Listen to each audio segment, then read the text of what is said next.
far is 3, I believe. All right, now, did you know that sleep deprivation leads to more accidents on the road and more heart attacks as well? So we thought it'd be a good idea to bring in an expert to answer some of the most common questions about sleep. So please welcome the medical director for the Stanford Sleep Disorders Clinic, Dr. Clete Kushida. How are you? Very good, thank you. Little sleep deprived yourself, you said, flying in from Hawaii a little bit. So you're off a little bit as well. Just a little bit.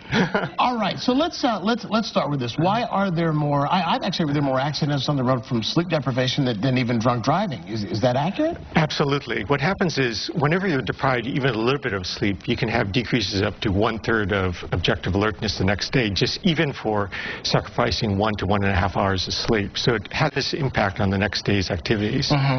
So even as little as 1 hour will do it? 1 to 1.5 hours can totally have difficulties in objective alertness the next day. So you have difficulty concentrating, difficulty paying attention on the road, and it can lead to accidents. All right, what about the heart attack part? Yeah, you know, it's been shown that sleep deprivation does have a link to cardiovascular disease. So things like heart attack, stroke, even heart failure, hypertension are all linked to sleep deprivation. All right, now how many hours do we actually need? You know, growing up they said 8, but you know, how many adults get 8? Yeah, it's interesting. For most people, about 7 to 8 hours is enough. But you know, there's certain caveats, and one is that you know it's tremendously age dependent. When you're younger, you need a lot of sleep. As you get older, you tend to get less sleep. In addition, there's tremendous individual variation. Some people can sleep and do well at 10 hours. Others can get by with like 6. So it depends upon the individual. Absolutely. What about naps? What about the idea of, you know, I can like do a 15-minute power nap and be fine, or at least think I'm fine? Well, that's perfect, because 15 minutes is right in that good window, which is about 10 to 20 minutes. If you get that amount of nap, what happens is you don't get into the very deep stages of sleep. If you get into the deep stages of sleep, that can cause this thing called sleep inertia, which I'm sure everyone has had that feeling where you wake up from a nap, you feel lousy. Yeah. That's sleep inertia. So 10 to 20 minutes allows you to just get the light sleep, which is just enough to be able to make you functional for the next couple hours. Okay, now you mentioned the stages of sleep. Can you briefly tell us what they are? There's 2 different states of sleep. There's non-REM sleep and there's REM sleep. Okay. Non-REM sleep, there's 3 stages, N1, N2, and N3. Each of those numbers correspond to the depth of sleep. So N3, or slow wave sleep, is the deepest stage of sleep. REM sleep is when most of your dreams occur. About 90 to 95% of your dreams occur during that state. And these cycles go throughout the night. So you start off on light sleep, go into deep sleep, and it just alternates throughout the night. And usually you go through about 3 to 6 of those non-REM cycles throughout the night. Throughout the course of your sleeping? Throughout the course of the sleep. Okay, now I heard that some people think that it's a good idea to wake up actually in the middle of the night and actually like maybe sleep in shifts.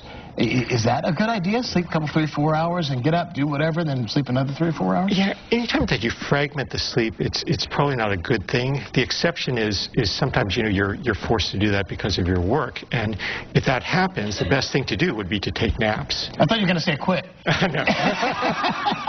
That's where I thought you were going. No, the best thing would be to try and, you know, adjust your sleep cycle if you can. But some people just can't do that.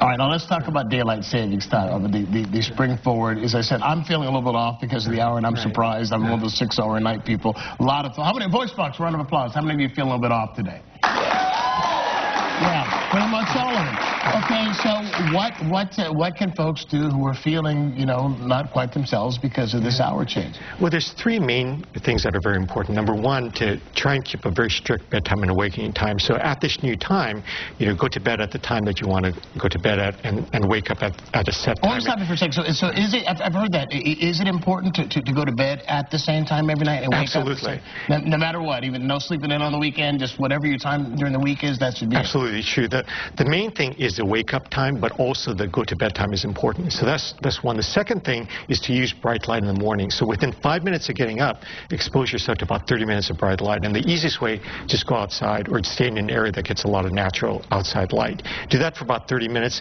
That times the brain to say this is the time that you should be awake. And then about 2 or 3 hours before bed, avoid any bright light because that would delay your onset to sleep. And then the third thing is what we call the 20-minute rule, which means that if you can't fall asleep within 20 minutes or can't fall back asleep within 20 minutes, you should get up, go to another room, do something that makes you drowsy, whether it be eating, stamp collecting, whatever. Yeah. Once you get drowsy, then go back to bed. Knitting, stamp collecting, that'll put me back to sleep, certainly. Or even reading a boring book. All right, well, just last question, and that is, do you think that we need daylight savings time? Do you think that we should, a lot of people think we should do away with it? Yeah, well, historically, it was just a way to extend the day so people could be more productive during the daytime hours. Right. But at this point with, inside lighting and all that, there really isn't a need, and it's probably more disruptive to sleep in general to have that type of alteration in sleep-wake patterns. Right. So at this point, it probably isn't a good idea. All right, Dr. Clete Kushida, thanks for being with us. Sure. I learned a lot.